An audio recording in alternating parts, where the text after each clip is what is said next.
South Carolina, and I am absolutely giddy about putting together what we call the Local Government Competitiveness Council. And this comes from the fact that when we first came into this administration, so much of what we wanted to do was on jobs. And I wanted to control what I could control first, and that was jobs. And so you saw that we worked on the business climate. You saw that we worked on workforce development. You saw that we worked on making sure that we passed tort reform and getting our agencies to understand that time is money. And we very much focused on taking care of the businesses we already had. So as we now continue to really fine-tune workforce with what you see we're doing this year, trying to improve education throughout those situations, there was one thing that seemed to continue to come up. And it was the fact that we are proud to say we have brought almost 74,000 jobs to South Carolina, $18 billion in investment in 45 out of 46 counties. Our unemployment has gone, I believe it was from 11.1 down to 5.5. But more importantly, we have more people working in South Carolina than ever in the history of our state. So how do you improve on good? You don't stop. You don't relax. And right now, I have some of my counties saying, well, why didn't that company come to us? What else could we have done? My job is to bring companies to South Carolina. The county's job is to win them. So what we have done is we put what I think the best talent I could possibly pull together to say, all right, how are we going to go and show counties what they could be better at? So look at somewhat like a ranking of the states. I always look at how we rank on all kinds of things. And my question to my staff is, what can we do better to move up? What we want to do is give the counties a guide. What can they do better? Think about business regulations. Think about taxes. Think about license fees. Think about workforce training. Think about education or health care. All of those things, plus quality of life, tourism. What are counties doing, and what would happen if they saw where they were and what they could do to be better? Their focus would, instead of being looking at the county beside of them and what they got, their focus would be on improving themselves to get better.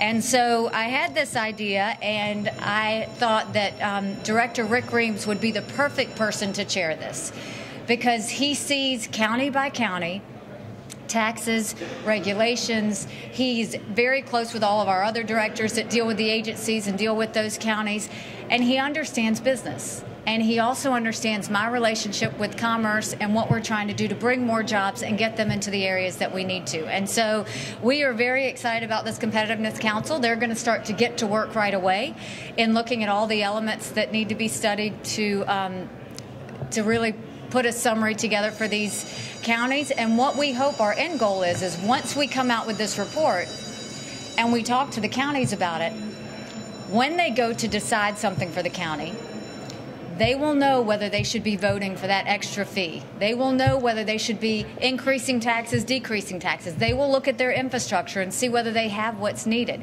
They will have a toolkit to let them know how to improve in their county. And not only that, the people of the county will have the toolkit on whether they're making decisions that move that county forward or move that county backwards. And so with that, I want to thank and apologize to Rick Reams in advance for agreeing to direct this committee. But to let you know, I have full faith in you and the committee, and I look forward to see what y'all come up with. Thank you, Governor. Yeah. Thank you, Governor. Appreciate everyone being here. This is an important initiative and one that Governor Haley and I are excited about. As the Governor said, we've had tremendous success over the last 5 years in developing economic, in producing a great business climate in South Carolina. But there's more that we can do, and what we've seen is that some areas of the state have had better success than others, and we want to leverage those areas that have had great success and help those areas that have not had as much success improve. So this is very much a positive thing that we think is going to be good for all of South Carolina. We're focusing primarily in 3 areas, though we're going to look at a lot of factors that create a good economic development climate.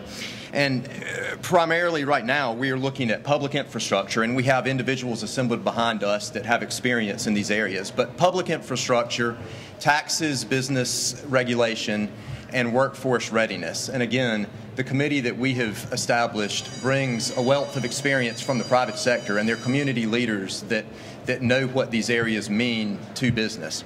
And so I'm going to introduce everybody in no particular order and thank them for their willingness to serve. So we have Keller Kassam, who is president of SC&G and a senior vice president at SCANA. We have DePaul Eliatambi, who is president of Alliance Consulting Engineers. Mr. Bob Hughes, who is president of Hughes Development, who could not attend today. We have Bernie Maybank, an attorney with the law firm of Nexon Pruitt. We have Dr. Rebecca Gunlugson, who is an economist and an engineer. We have Ms. Suzanne Pucci, who is a business owner here in the Midlands. Dr. Barry Kirk, who is Vice President of Corporate and Continuing Education with Midlands Tech and has a great deal of experience in workforce development. Mr. Kim Phillips, HR Director for Hamrick Mills. Ms. Helen Hill, the CEO of the Charleston Area Convention and Visitors Bureau. And again, Dr. Rebecca Gunlugson, who is on the list twice because she is both an engineer and an economist. So we appreciate her involvement in particular.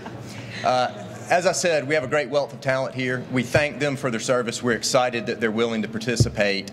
This is an important initiative for the state, and we look forward to producing work that will help everyone in South Carolina. I'm going to turn it back over to the governor. And so I have signed an executive order that will establish this committee and get them to work, and we will be coming back to you with our findings. So with that, I will open up the floor for any questions for me or for Rick.